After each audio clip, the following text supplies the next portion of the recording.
straight from the mayor's mouth, with Matthew Dickerson from Dubbo Regional Council.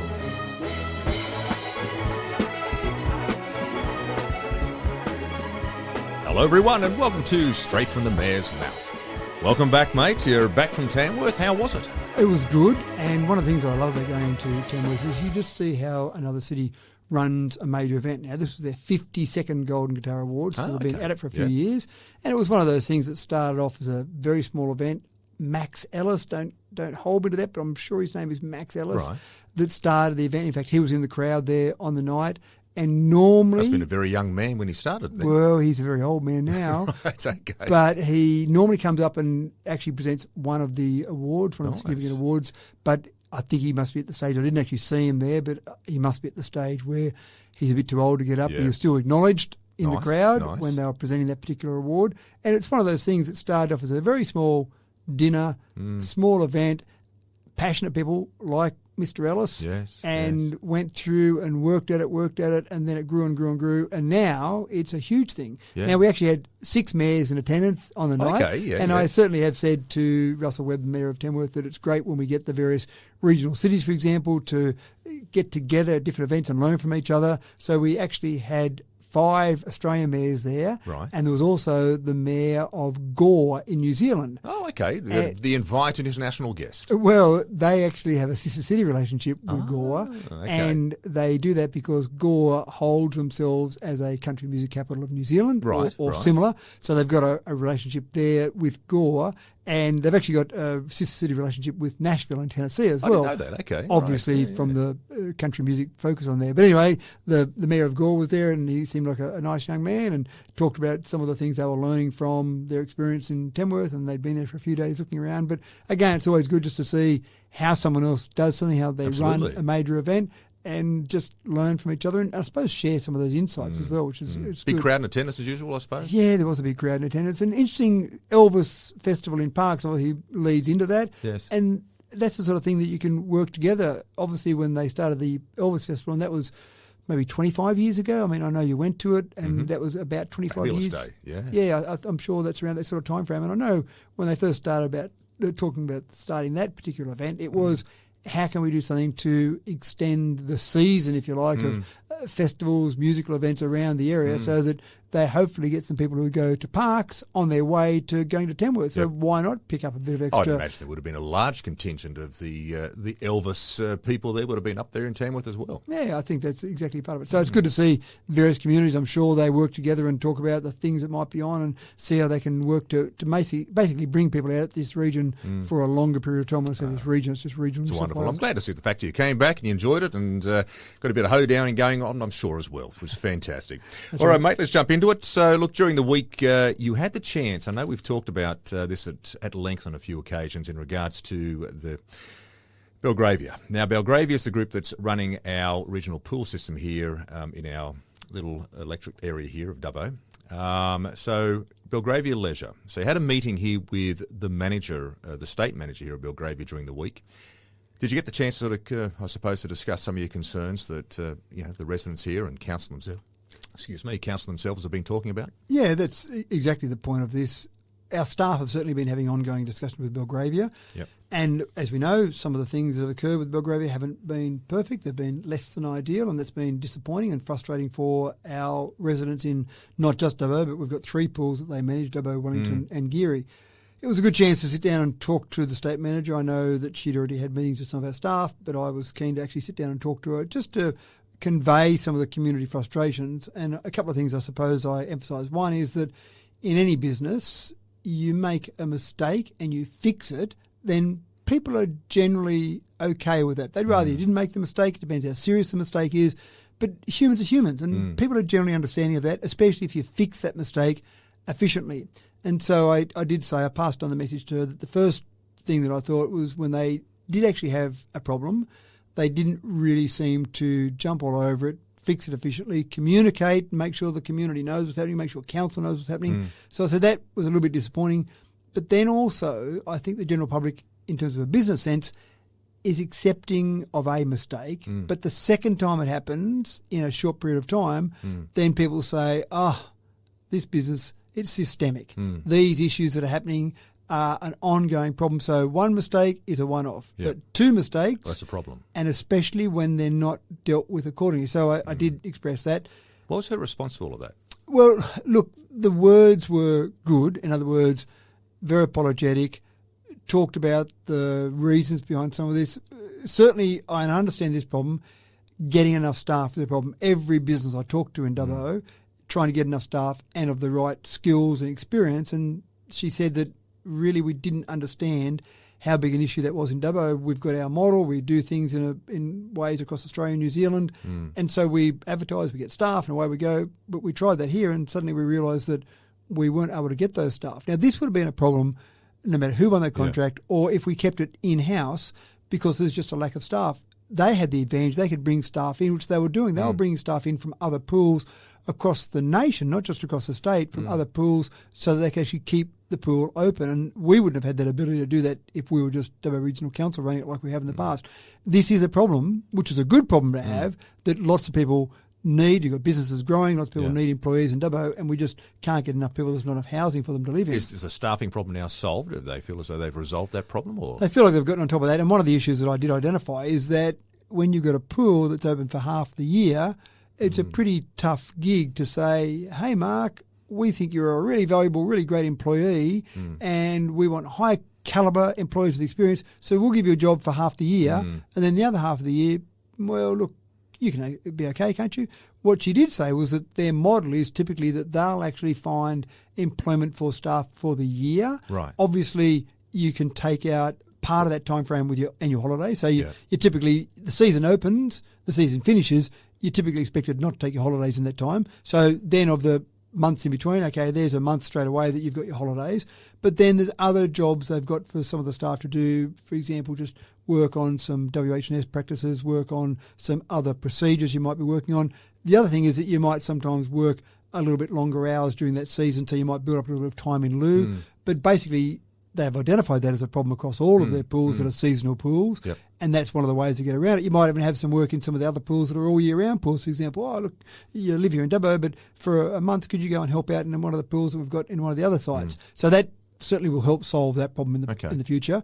The other problem that I certainly had was the communication. If you make a mistake, you put your hand up and say, here's an issue, here's what we're going to do about it, let's fix it up. And I was disappointed in that communication, both to council, who an important player in this whole scenario, but also the community. Now, the response was, yes, apologetic, yes, we'll get it better, yes, we'll work on that.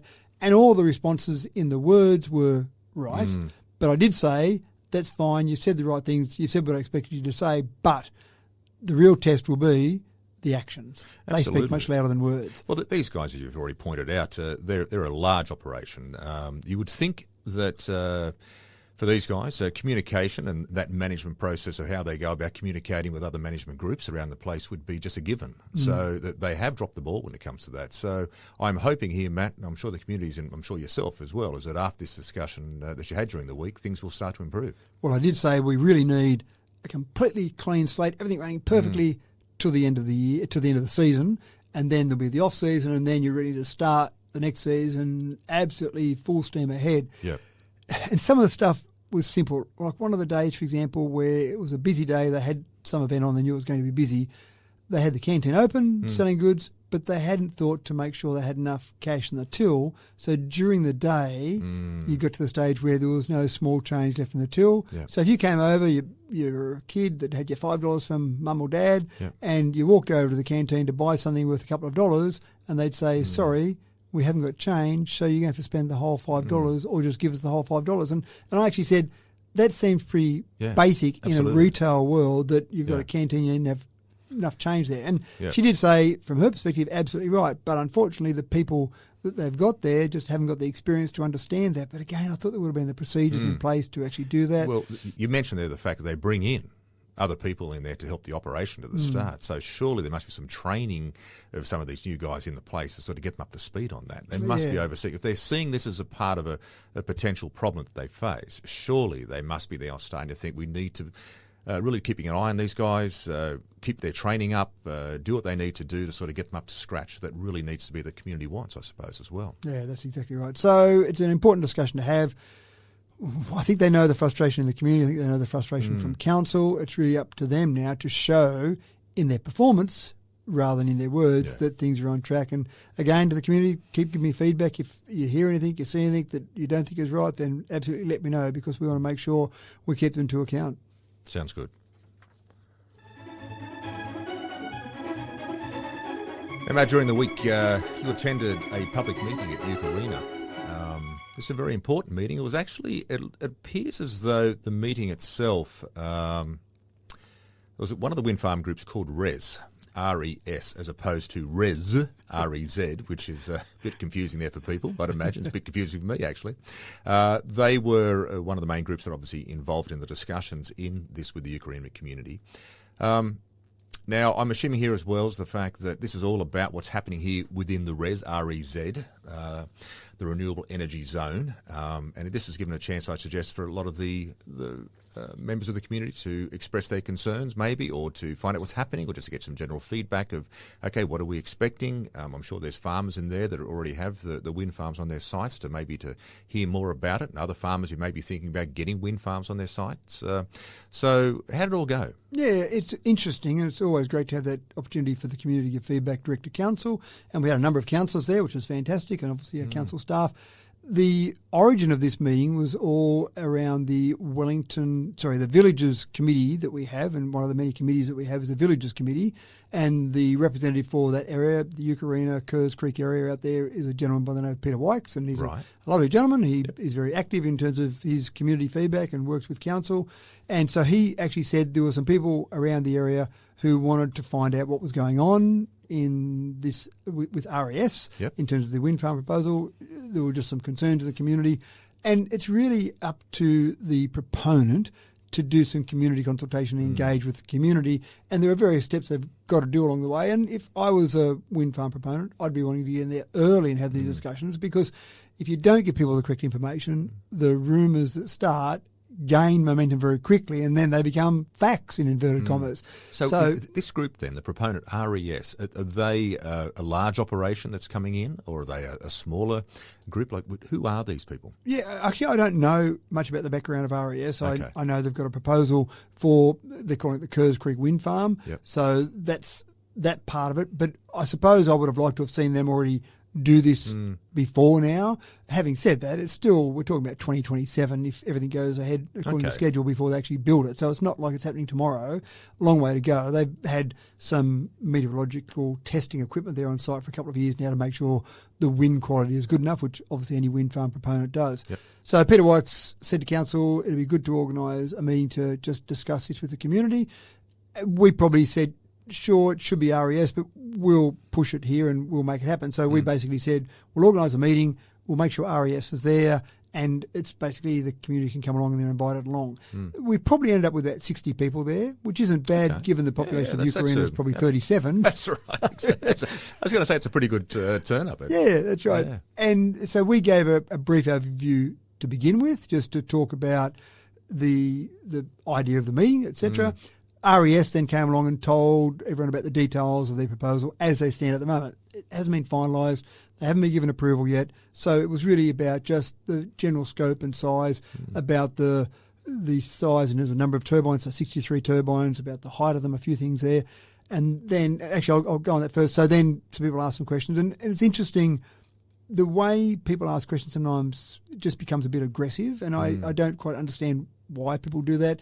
For example, one gentleman stood up and he said, why is RES lying to the community? You said in your presentation then that 254 metres high is the height of the towers. Well, I know for a fact that they're 285 metres tall. Why are you lying to the community?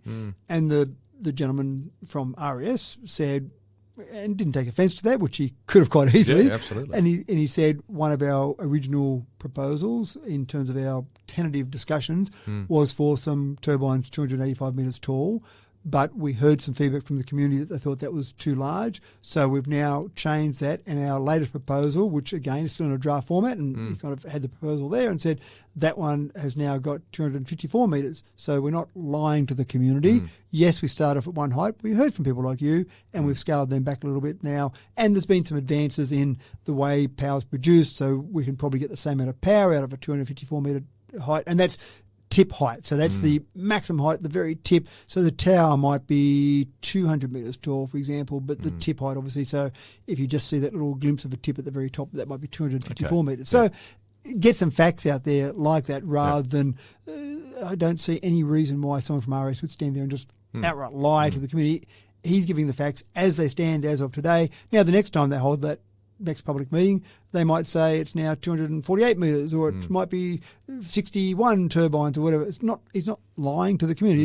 This is the latest information. That's what happens as you go through the process. It sounds to me a bit like there's, I suggest some people probably come along, they've got their own agenda and own idea as regards to what they feel as though is going to be the outcome of this, and they get quite emotionally attached to what they believe to be the knowledge, and then they bring that with them, and their thoughts are running through their head and they're getting more and more emotionally built up, and all of a sudden they release it. So was there a fair bit of emotion at the meeting, or was this sort of a bit isolated? Or No, there were a few people there. Most people were silent, but there were a few people that were a little bit emotional and some people very annoyed about the whole process, and that's fine. When you talk about renewables, it does seem to divide opinion fairly markedly. It does, doesn't it? That's right. So we then gave a brief overview of how things work from a council perspective, because people often think council's involved heavily. We certainly are involved, but we're not the consent authority, and this is a thing that confuses many people. Why are you letting these come and be built on our area? Well, we're not letting them be built.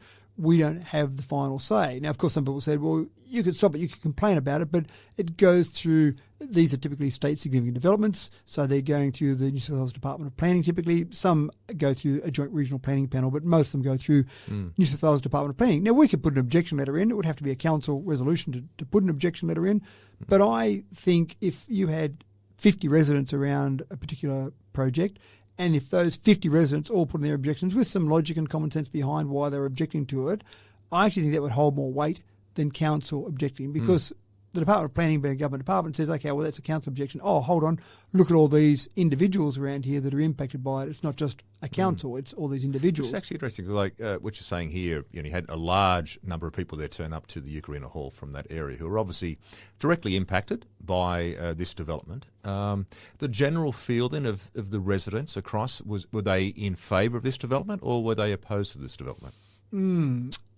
I think if you would have taken a secret ballot of the people in the room, then a secret ballot would have been a little bit against. There would have been slightly against in terms of that room. If you asked for a show of hands, it would have been a lot against, because I think it would have been someone a bit brave to put their hand up and say, I'm in favour of it. And there were some people in the room who spoke to me afterwards who were very much in favour of it. Some of those people have turbines on their property, the proposal will be for turbines on their property, and you might get paid. It's confidential, the amount they get paid, so I don't know the exact figures, but I'm estimating that typically you would get paid $20,000 to $30,000 per turbine. So is that per year? Per year, that's right. So that's a significant amount of money, isn't it? That is. Typically for the first maybe 30 years of that project, then you might have to renegotiate something.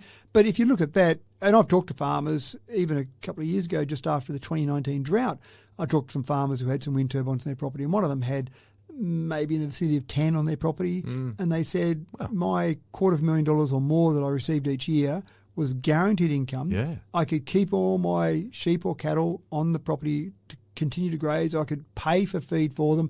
And then when we came out of the drought, which obviously we knew would eventually happen, I was in a fantastic position. So for people that have got turbines on their property that make the decision to say, yes, I'll have them, because you don't have to. There's no compulsory process with turbines. You, as a farmer, might be approached by a proponent and you say, what would you pay me? And let's have the discussion. And you think about it and you go, well, yep, I can see that would be good for my future or my kids' future or my property, so I can keep grazing my sheep and or cattle. Because how long do they normally last, the wind turbines? Are we talking 40, 50 years, 20, 30 years? What's the general length of time? Yeah, they typically have 30-year arrangements in place, 30-year contracts in place.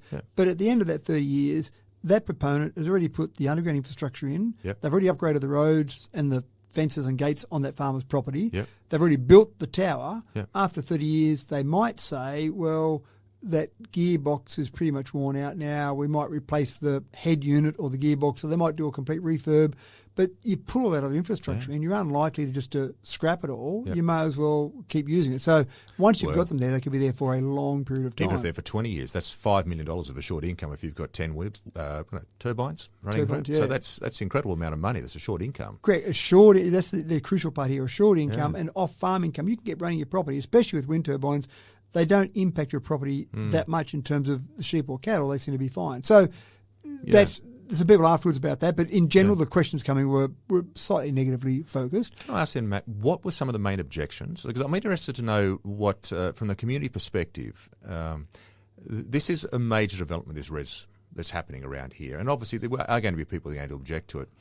Certainly sitting back from where I'm sitting, I generally sort of see so many of the positives against the negatives, but I'm very interested to hear, what are people saying, why are they objecting to this? Well, that's a good question.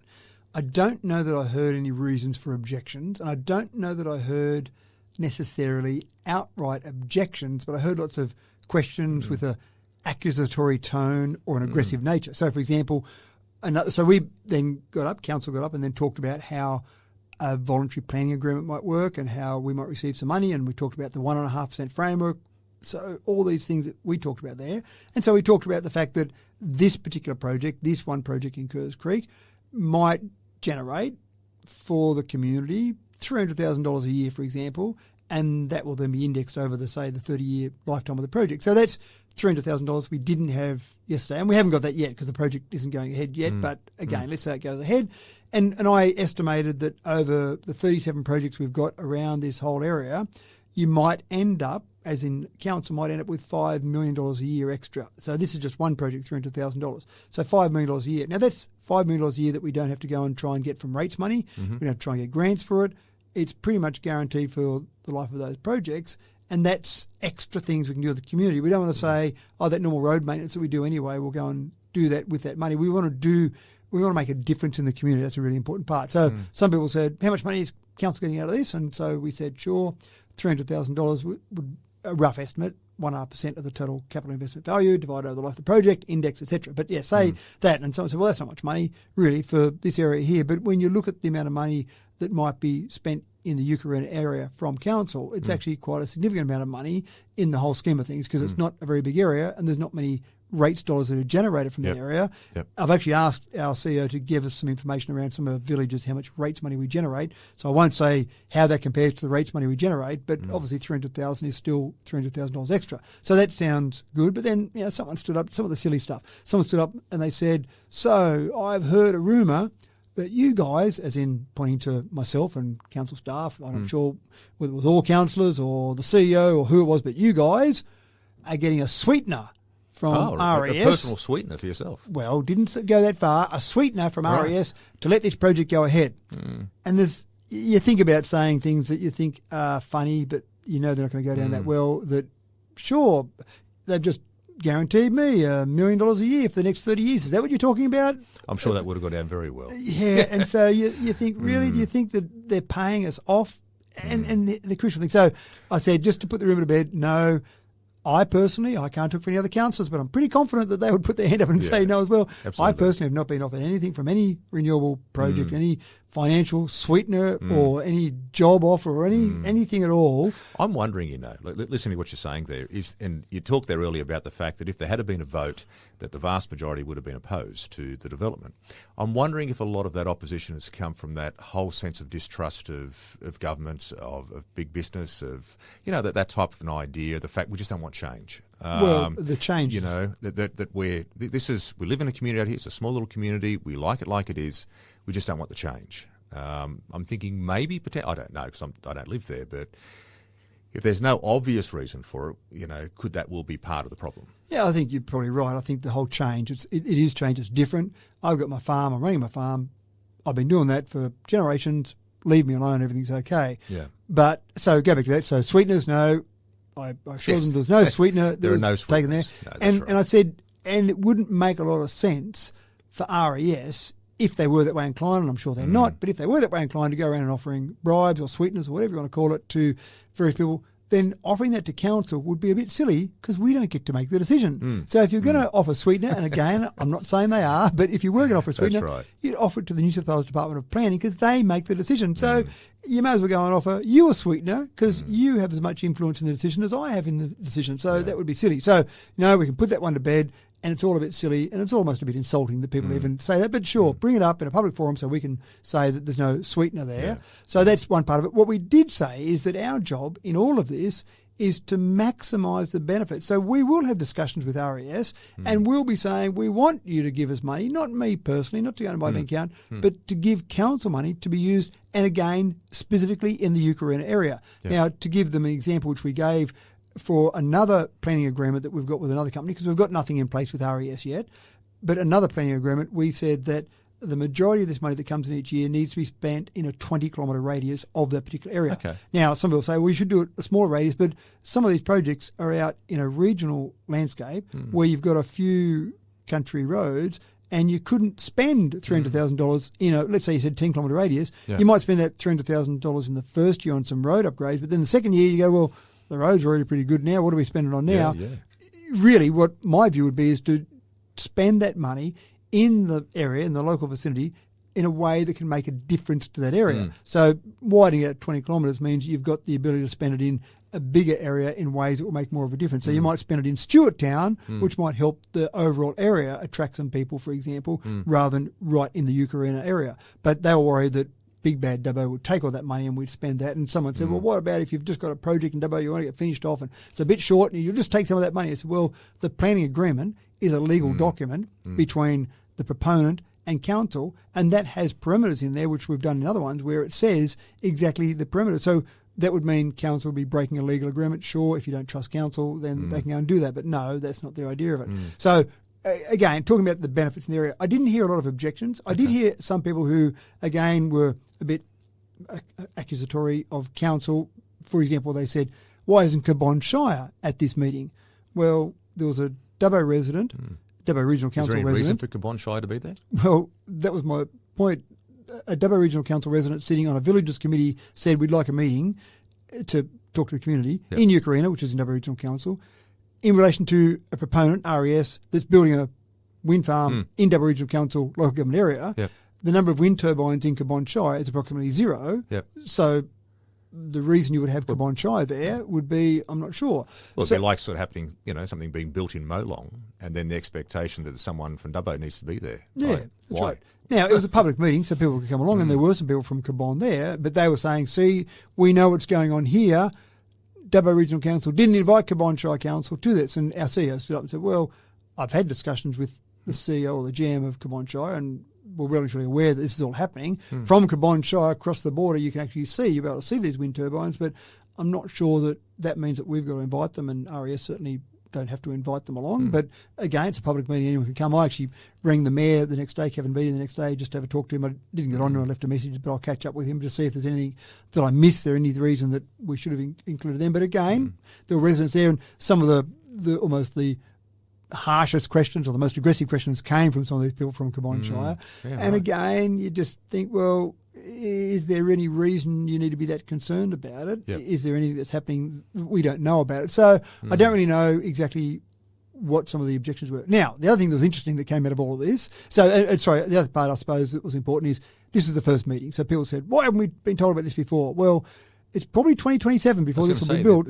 Long way to go. You've got about another 3 years. So That's right. Plenty And of there'll time. be- We can call this like an initial meeting. That's right. There'll be more meetings. There's always got to be a first meeting. And at that first meeting, everyone can say, why didn't someone tell me about this beforehand?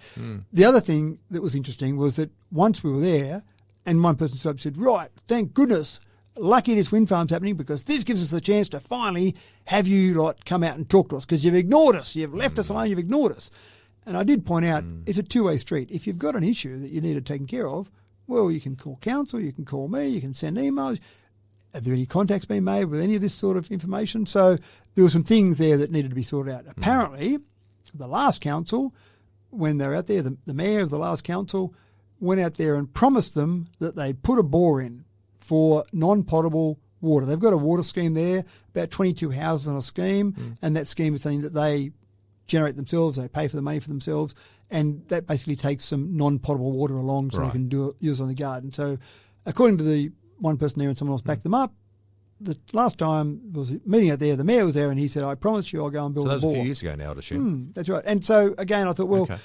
why hasn't anyone talked to us about that? First I've heard has about there it. been any follow-up since then? Or? First CEO's heard about it, so Okay. we'll chase it up. Yep. And then you also promised us a barbecue. Why haven't you built a barbecue that you promised down at our playground? Okay. Well, didn't know about it, but again, do you We have can follow to, this up. That's do you okay. have to wait till we come Yep. out here? We don't go to Yeah. every resident, and the 65, or actually 56,720 is the last Yep. count for our residents. You don't need to go to each individual one and say, do you need to tell me something? It's a two-way street. You can come to us as well. Yeah. I think it was a good chance, though, for some of them to get some of those issues off their chest. Well, it certainly sounds like there's probably been a few pent-up grievances that they've taken the opportunity maybe in the meeting here to sort of say, look, it's been a while, let's get it all out on the table. And the reality is Euchareena and Kerr's Creek are closer to Orange than they are to Dubbo. And even when they were under Wellington Shire Council, they were probably erring on the side of being closer to Orange. And I remember speaking to Mike Baird, who was the Premier at the time the amalgamations happened. And before the amalgamations, I said, Mike, I don't agree, and officially our council didn't agree, and our community vote, they didn't agree with the amalgamations. And I said one of the examples was just the size and the relevance. So you go from, say, Umundry to Kerr's Creek, makes it a big LGA, but also Kerr's Creek people probably would see Orange as their centre of influence. So if you're going to do amalgamations, why don't you do boundary adjustments? Because it might make some sense then to have some of those included. And his answer was that if he did boundary adjustments, he would need to get it through the MLC, the Legislative Council, and he wouldn't get it through there, he said, whereas amalgamations I can do with the House of Reps or the Legislative Assembly, so I don't need to worry about the upper house guys, so I can just do it that way, which wasn't a great answer. No, but it was true. He didn't need to get permission from the MLCs to go and do the amalgamation. So there were some things that people got off their chest, and I think some people were frustrated when it was Wellington, but now it's Dubbo. They just see Dubbo. It's 100 k's away. I mean, when I drove to the meeting on Tuesday night, it was 100 k's away. It's a big trip. It's a long way from Dubbo, so you can understand why people might be frustrated. So there'll be more to see on this. There's going to be more wind farms, more solar farms. Change is happening. There's no doubt about it. And it's one of those things that at least having the discussion, people can understand it a little bit more. And certainly there's been some emails that have come in already as a result of that meeting. Bit of follow-up sort of stuff. Yeah, that's right. So now people can actually contact us and realise that we're there to talk to them and help them. Oh, well done.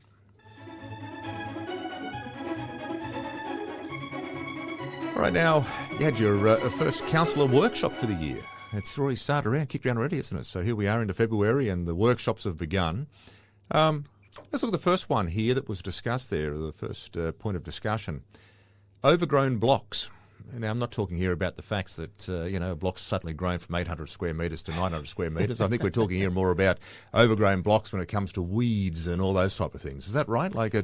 Which can be a point of frustration for a community when you're driving past and you're seeing, some block there and the weeds are high and everyone else has immaculate-looking lawns. So what's the council's position on all of this? Well, I do get some calls, and other councillors do as well from time to time, telling me about a block that's untidy, looks disgusting. They've got cars in various states of repair on that block. Can you just go in and fix it up? And we have certain triggers. There are certain legislative processes we can have, but the first part is determining whether or not it is a overgrown or untidy block. Now, in terms of grass, that's actually relatively easy. If it's more than 30 centimetres high, that meets the criteria.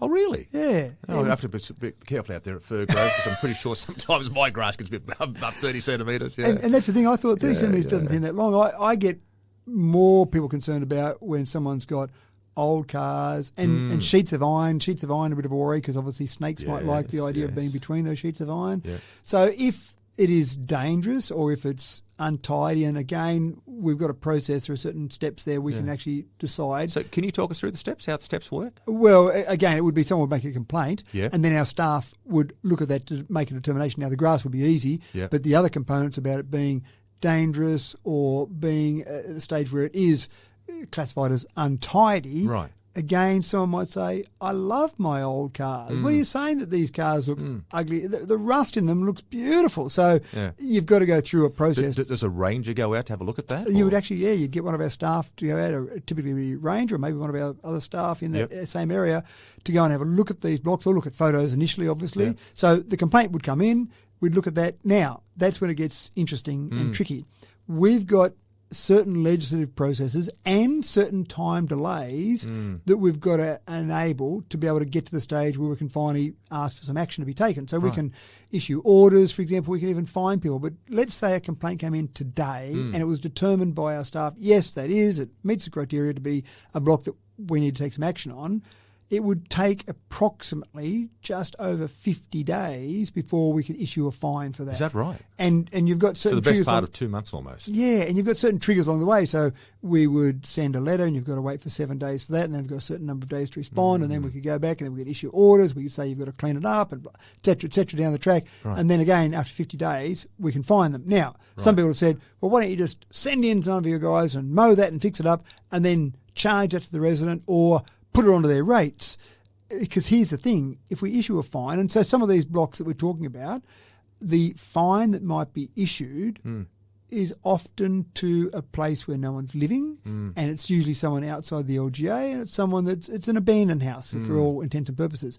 Trying to get the money out of that person, and we've got processes we take to actually go and get money back from people, obviously recovery processes. But again, when they're deciding to abandon a house, they're probably not taking that much notice of the bills that come in, and often they've got unpaid rates. Now, we can't add that money to their rates. We've got to go through a debt recovery process separate to that. If they don't pay their rates for a number of years, we can finally sell the house, but that's, again... That'd be a process, I'm sure. It's a process and a half, and you feel like it is a sledgehammer to a mosquito because they might get to, and don't quote me this number, but let's say it was $10,000 in rates they owe. And the house, and again, it's probably not going to be that valuable because it's run down and old, but let's say you sold it and it's worth $200,000. Well, the block of land might be worth that alone. So you're selling something for $200,000 for us to take our $10,000 and then return the other amount to the actual owner of the block of land. Yeah. So it's a clumsy area. Yeah, I was going to say it would be very messy too, I'd suggest. Very messy. And again, from that person, I can't believe you're selling my house just to get the rates. Well, that's the process, and we've asked for the rates to be paid a number of times. We've charged you interest, etc.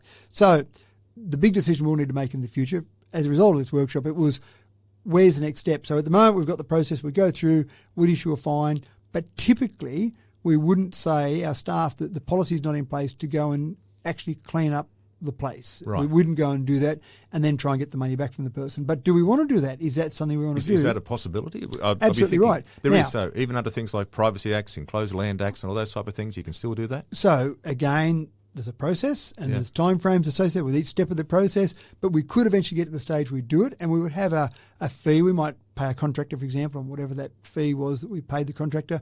But then our legal advice is that what we'd also want to do is make sure that we videoed that process, right, the entire process, yep, because someone might say, right, your guys came onto my property. I didn't want you to come on. You used your powers to come on, and look, you've broken the weatherboard on the back part of the house. And our guys could say 1,000 times, well, it was already like that. This place is pretty run down, but you did that. So that's why our legal team said video that process, so that then when you have some accusation, then you go, well, here's the video. In a court of law, it will stand up because it's video evidence. That's right. Show me where we damaged that part of your house. So it's a bit clumsy, but we'll need to make that decision. We'll need to have a policy. Now, our staff are great. Our staff follow policy, and that's the decision they'll need to make with this scenario. They'll need to follow our policy, whichever policy we come up with. So that'll be a future council meeting to determine what we actually do with that one. So that was the first part of the workshop. And then, of course... Yeah, now, the second part, it looks as though the Dream Festival came up as point of discussion. So from the point of view of the Dream Festival, this has been something now that's been running here in Dubbo for a number of years. It's certainly, I'd suggest, prior to COVID, was getting quite huge and quite large, and COVID unfortunately sort of knocked it around a little bit. It's just starting to sort of get its roots back in again and starting to build again. How did the discussion run with this? Was this a case of looking at it from the point of view of are we still going to go with the Dream Festival? Is it a funding situation? Are we going to continue to fund the Dream Festival? Do we want to increase the funding for the Dream Festival? Like, what was the discussion? So it was a workshop to talk about the background, because again, it will be a future report. Will go to a future council meeting for a decision to be made. But it was good to get that bit of background. 2011 it started. Councillor Peter Bartley was very big at the time. You might remember his son Charlie was dancing in. Absolutely. And they had some various meetings to try and work out what they wanted to do with it. And of course, it was one of those things sometimes with Dream that you think is the classic case of a camel is a horse designed by committee. And it was a bit like I've never heard that one. That's a good one. it was a bit like everyone wanted to have a part involved. So DREAM is an acronym for Dubbo Regional Entertainment, Arts and Music. So it's not like the Elvis Festival that says, we're an Elvis Festival. If you want to come dressed up as Kenny Rogers, knock yourself out, but we don't care. It's an Elvis Festival. Yep. We want to focus on Elvis. Tamworth Country Music, they don't say, let's bring in rock and roll, let's bring in We've got other both types. kind of music here. We've got country and western. That's right. So it's very focused. Now with DREAM, it's very broad, and over the years it's changed a fair bit. We've given it a lot of money over the years, so we started off around the $40,000 mark, and it sat at that mark. And interestingly enough, there was the discussion we had back for the 2015-16 budget, back when we had Dubbo City Council.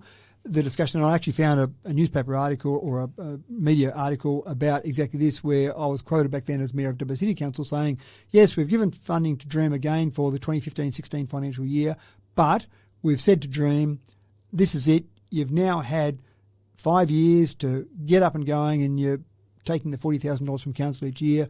You really need to basically keep it going on your own 2 feet rather than using council money. So that's a thing that happened then. Then we had an amalgamation. So the funding obviously continued on with the amalgamation. And then the last council said, right, we'll give you funding for 1 more year. And that was meant to finish a couple of years ago. But of course we had COVID come along and then a storm come along. That's right. So when we ran it in 2023, that was honouring the council resolution from the last council to say we'll run it 1 more year. Right, okay. So now that resolution has been enacted. So now it's really up to this council to make a decision, because that resolution finished. What do we do now? Do we, as you say, increase funding, keep it the same, decrease it, remove funding? It's also now being run by council rather than being run by an external committee. So that takes up more of our resources as well. A lot of discussions happen around all of that. And of course, the Lantern Parade is a fantastic thing. Lots of people gather. Yep. The question is how many people come from outside Dubbo and how many people come from inside Dubbo. Might be a good feel-good thing for the community. Keep in mind that of that 40 grand that we give it, approximately 30 grand goes to a business in Lismore for the various lanterns as part of that parade. Or some of the larger right. figurines as part of that parade. So a lot of that money goes straight out of town. And again, how many people do we attract? So that'll be an interesting discussion. We did say at that workshop that what we need to do is have a discussion with some of the committee members, previous committee members, people like Ann Field and John Walkham and Peter Bartley and just other people that have been involved, just to get a bit of an idea of their feeling on it and how they see it going forward. So again, it's be one of those things that you watch this space, keep an eye out. We'll have that community consultation discussion as we go forward. But the $40,000, you've got to just say, is it the best way to spend our money? That's the critical part of it there. Oh, fair enough. The React Centre. It's good to see we're back in discussion. The React Centre again. Of course, this is an idea, Matt, that you came up with probably about maybe 12 months ago now. I think was the first time we had our first discussions on this. The Renewable Energy Awareness and Career Training Centre. Now, initially, it wasn't that. The name's been changed and altered with the way it sort of moved ahead. It's evolved, let's just say. This is very exciting, though. You had a meeting here with Squadron Energy. Now, this is Twiggy Forrester's group that's setting up out there near Wellington. And it looks as though, from I can gather from this little early reading, that they might be interested in getting this thing up off the ground. Is that correct? Well, this is absolutely right. And this is part of the issue with the React Centre. Lots of people are loving the idea. State government, federal government talked about it, love it. We've got various proponents who are saying, yes, we need training. At the moment, when they need training for their staff for some of these projects, they send them to Victoria. That seems to be better set up than New South Wales at the moment. But someone needs to lead the charge. We've done a very basic business case. We haven't spent any money on it. We had our staff. Well, obviously, we've spent some money because our staff have done it, but we didn't pay a consultant to come and do a big $100,000 business case. But we said, we just need a basic framework that we can hand to people. So I took the opportunity when Andrew Forrest, Twiggy Forrest, was here in Dubbo, and I gave him a copy of our basic business case, and I said we'd love Squadron to be involved with this. I'd already given a copy to the CEO of Squadron Energy, and so we had some discussions around that. And our staff have been having discussions with some other proponents about the career training side of it, about maybe a university being involved, maybe TAFE being involved. So there's lots of discussions happening. This thing's just getting bigger and better.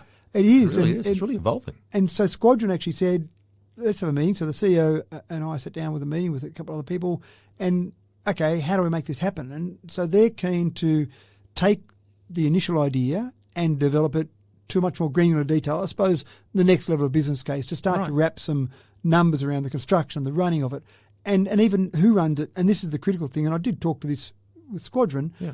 A Squadron could go and do it all. But if I was another proponent for another wind farm, an RES, for example, am I that keen on sending my staff to a Squadron-run facility? Maybe not. Particularly when we're all short of staff around the place. Yeah, that's right. Sort of flog a few, yeah. Right, that's right. Yeah. So maybe they can do some of that initial work, but maybe we'll get to the point where there's some other organisation set up. I don't think it's right for council. Maybe it is in the end, but I don't think it's right for council to build it or run it, even if other people are supplying the money. But maybe some sort of external, not for profit, or anyway, there's lots of different models out there. But refining what we get, that's the important part. Yeah. So Squadron are on board absolutely, Sounds and they're so going exciting. away to do. Congratulations, first and foremost. I think it's wonderful the fact that that a major organisation like Squadron Energy have decided to take up this and see the benefit for themselves as well as everybody else. And that's part of, I suppose, the pitch from my perspective when I talk to proponents. Yes, I'm being selfish, and I'm thinking of 100,000 people going through the centre as tourists each year. The injection to the Wellington economy will be incredible.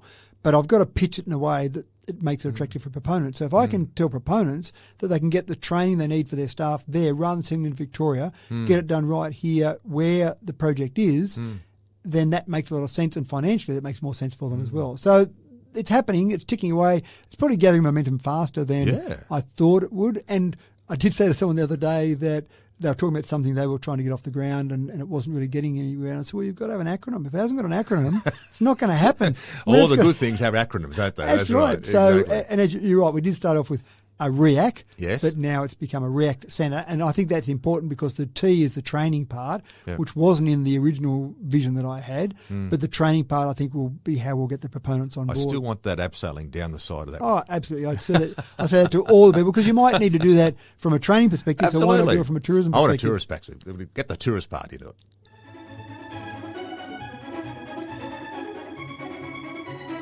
Now moving along here, Matt, checking through Conservatorium.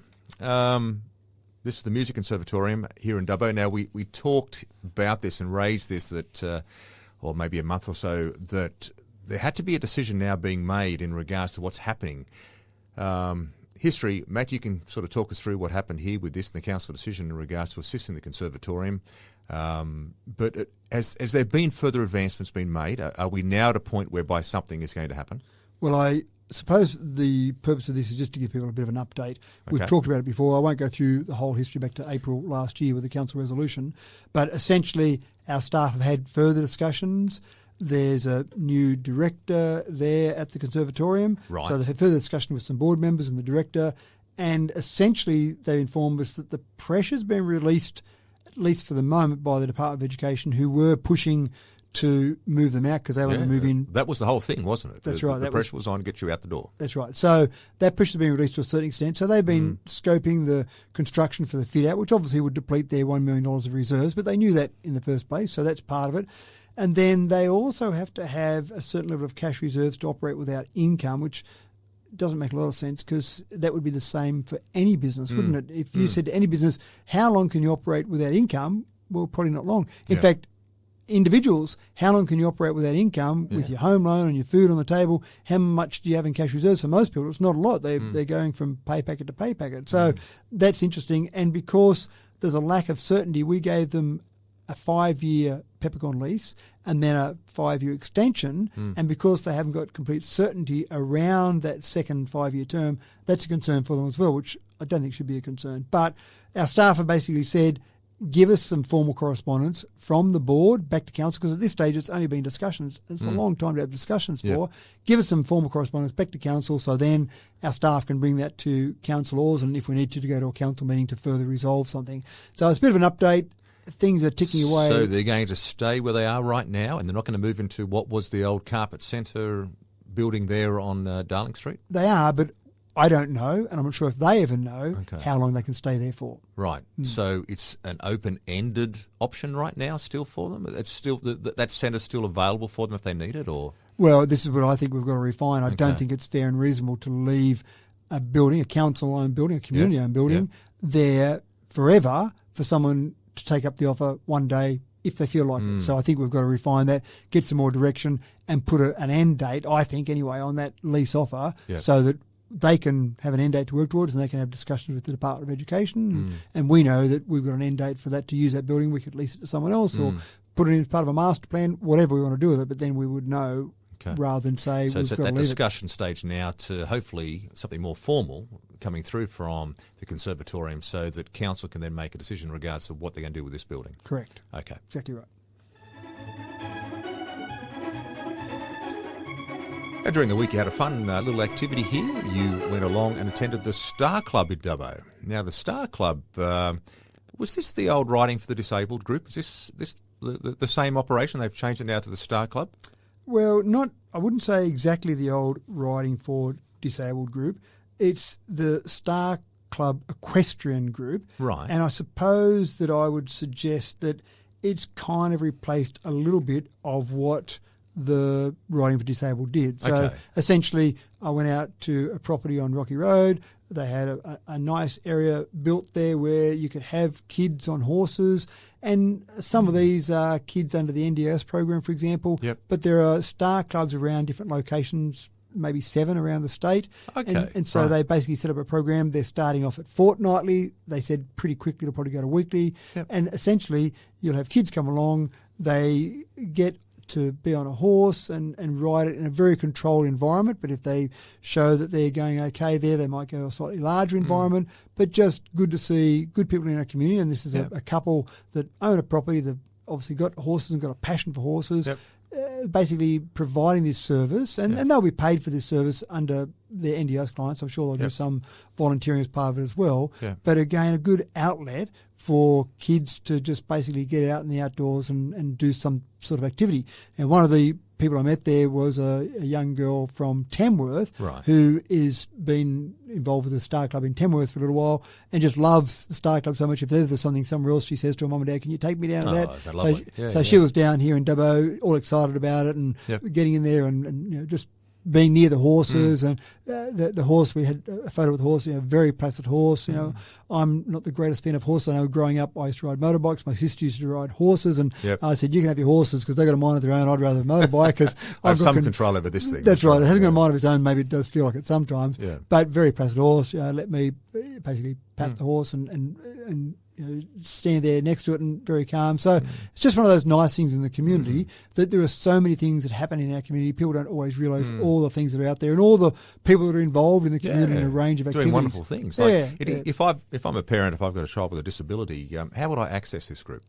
I don't know the details about how you go through it, but I'm sure if you Google Star Club, you'd come up with contact process, and then there'd be a way to contact the local group here. So I don't know the technical details. They asked me to come out, and it was their first day. It was an open day. Lovely. And they had a fair few parents there and kids as well, and they had a few kids having a go on the horses there. So it's a nice feeling and a nice thing for people in the community to be able to access. And again, they seem like they've been fairly successful for several years over different locations, so it's good to see them here in Dubbo. And I think when I spoke to the organisers, they said that they just need to find someone with passion, and they found someone with passion here in Dubbo who has a real love for horses and loves kids as well. So, love hearing those stories. Good news story all around. Yeah, absolutely. Now, a quick update. The Waste and Recycling Centre, otherwise known as the TIP, is going cashless from the 1st of July 2024. So and out there right now, do people still use cash or do they use the card mainly? I would think most people, anything like me, I don't know the last time I actually took cash out. Yeah, that's a bit like that, isn't it? You do tend to use cards a lot.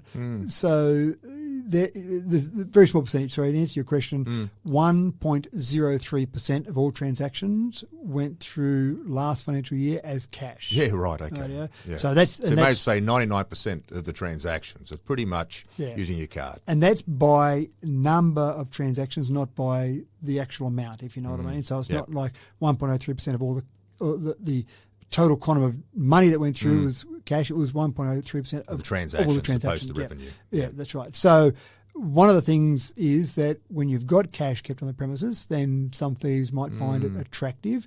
In the past 12 months, we've had 5 break-ins at our various waste facilities. Yeah, right. The damage that's been caused has been worth about $470,000. Goodness me. So that's point one, that if you've got no cash there's less for people to be attracted to. Yeah. The other thing is, and I find this with my own personal business, it's inefficient to have cash. When you take cash, no matter how much cash you take, if you take a small amount of cash, you've still got to count it at the end of the day. You've still got to arrange to bank it. Yeah. You've got processes to go through. And when it's a public organisation like a council, you need to make sure there might be 2 people there, for example, so someone doesn't say, I'll just take that money. I'm not saying any of our staff do that, but you need processes in place. Yeah. And I know in our business, we still take cash in our business, but in our business, I like it when people use money electronically, FPOS, credit card, whatever, because that money is in our bank account that night.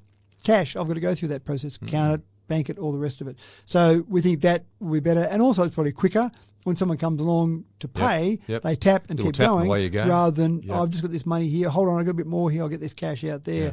So I suppose really this is the first bit of a notification, 1st of July this year, so start to get ready for it and be aware of it, and we'll do some community consultation to make sure people are aware of it, but it makes sense to me for something that you can plan. It's not as if you're walking along the street and say, I wouldn't mind just grabbing a cup of coffee. Yes. You don't go to the tip, as you say, without planning to go That's to right. the tip. There's a bit of a process involved. Yeah.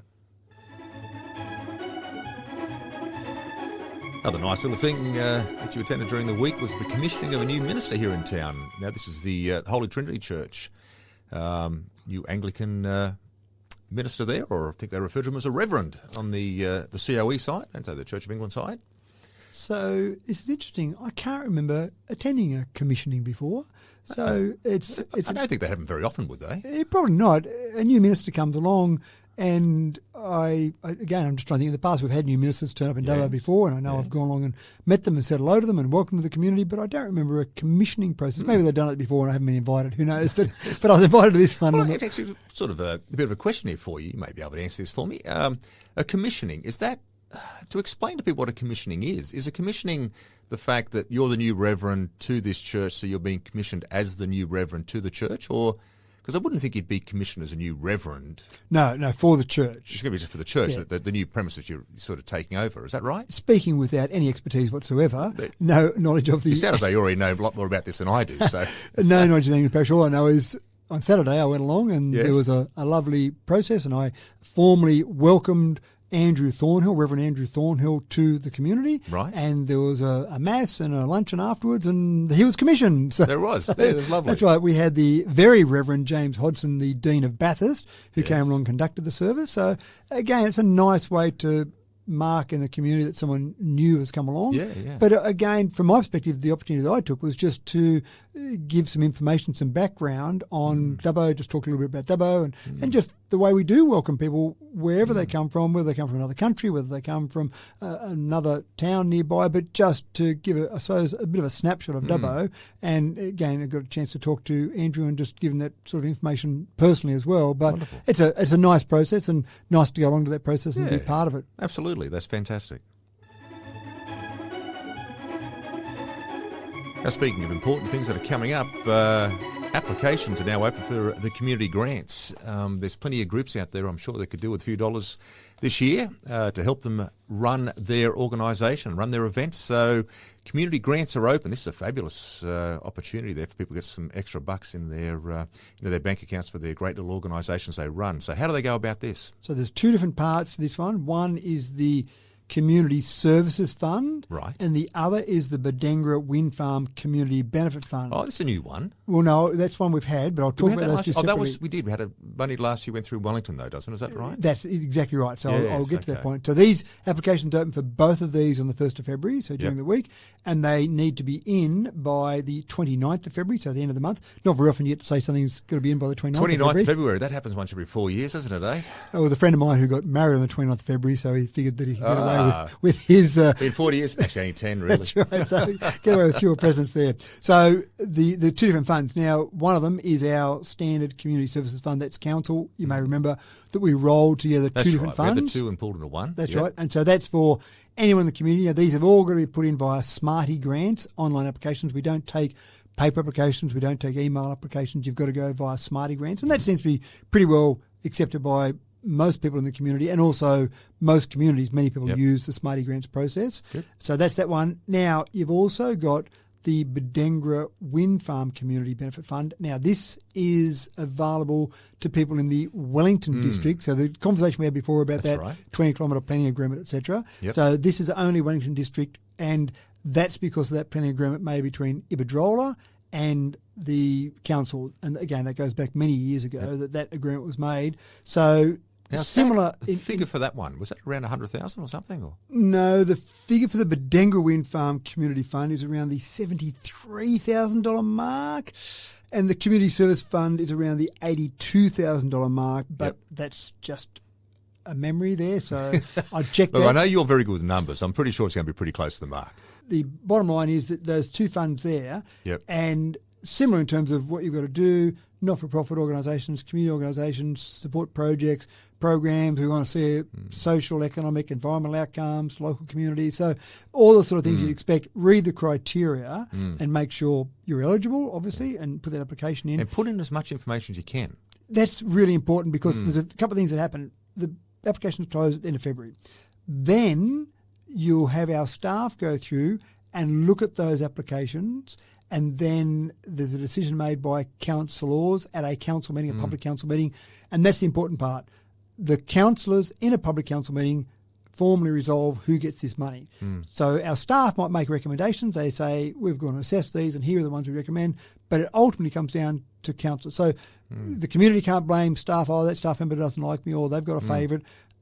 It can be, you can blame councillors, but ultimately it's a council resolution. And typically I find there's a bit of discussion. It's a council meeting, bit of discussion, bit of back and forth around there. How's this one here? What do we think about that? Yep. And then ultimately we make the decision to actually fund those different organisations. So, is there any assistance that, like, let's say I'm running a local community group, but I'm not really good at filling out these forms. Is there someone I could speak to, a councillor, that could help me fill out these forms? Well, not really. Our staff could answer questions about eligibility, for example, or answer some specific questions, but they couldn't really give you help filling in the data, filling in the forms, for example. That would seem like a conflict. There are some private groups, though, that do offer that type of service. Pickleball. I only came across this term of phrase probably a couple of months ago, and a friend of mine was telling me about it. She plays it in Newcastle. I said, how you been? You're looking fit. And she goes, I play pickleball. I said, pickleball? I said, what's that? And she goes, it's like a cross between, what's the best way to try to describe it as? Like tennis and table tennis. The sort of thing. I went, tennis and table tennis, how the hell's that work? And she goes, oh, no, it's fabulous. It's a smaller version of it. We get these bigger rackets and we have a lot of fun and it's brilliant. And I went, okay, well, I've never come across it, but apparently it's happening here in Dubbo and you are going along to it. Well, I went along to it as people are listening to this. Oh, okay, excellent. I went along to it. Well done. 8 o'clock Sunday morning, the 3rd of February, I went along and played a bit of pickleball. Yes. Greg King is behind this. Greg King from the from up the Dubbo Sports World. Yeah, Dubbo Sports World. Yes, good on him. I know Greg from indoor cricket, but he's doing this and asked me to come along and have a bit of a game. So as you listen to this, if you're really keen and you download this at 10 a.m, this is always released at 10 a.m. every Sunday morning. Yes. You'll listen to this. I've already had my fun and played it and sweating up a storm cell, and there you go, yeah. But if you listen to it, if you're really keen, Ben, and you listen to it straight away, you probably could still get down there because they're basically just having a day where people can go along and try it out and just have a bit of fun. I don't know how long they're going for on the Sunday, but I'm sure if you listen to this, and it might be 11 a.m. by the time you hear this part now, if you rush down there now, you can probably go down there and have a bit of pickleball. And apparently this thing's taking off all over the place. Well, they're loving it across the board. It sounds interesting. I'll give you an impression next week of how I found it because I said to Greg, I'll come along. I've only got about an hour because I've got other things booked in Sunday morning. I'll come along at 8 o'clock and I'll play and have a bit of a go and give you some feedback. I'm very keen to hear about it. Yeah. Well, he said, before you know it, Matt, you'll be signing up to a team. And I don't know if I've got the time for that, Greg, but I'm sure if I had time, You're talking to the up. wrong bloke here, Greg. That's right. That's right. Anyway, pickleball, keep an eye out for it. They've got courts down there. 6 courts they've got down there at Elston Park on Bolt Street. So keep an eye. If you're interested in it, go along and have a look. I'm sure they've got ways to put people into teams. I love new initiatives like this. It's wonderful. It's great. It's good to see. Go and have some fun with it. All right, mate, it's that time of the week. It's time for the Limerick of the Week. So, I think you've been scratching away there at something, have you? What have you come up with today? I've scratched. You are right. I've scratched away. I was struggling for a rhyme, so I've had to create a word for one of my rhymes. I've cheated a little bit. That's what you've been doing. Very good. So this is all about our grants. I thought that was pretty important in this week, and I love the grant concept. I love seeing what they do. Every time I'm handing out those checks, I say, this is great. We're giving you some money, but I know what you do with it is you turn it into something much bigger and better, so it's exciting. So here's my limerick for this week. Beautiful. All involving grants. In Dubbo, there's funding aplenty for new groups or ones over 20. with criteria to match success you might catch for projects both small or eventy. Well done. Not sure I'll find eventy in the dictionary. Look, I'm sure there's a word in there, somewhere in the dictionary that says eventi. Well done. Well, folks, that wraps up again for Straight from the Mayor's Mouth. Until next week, everyone, take care.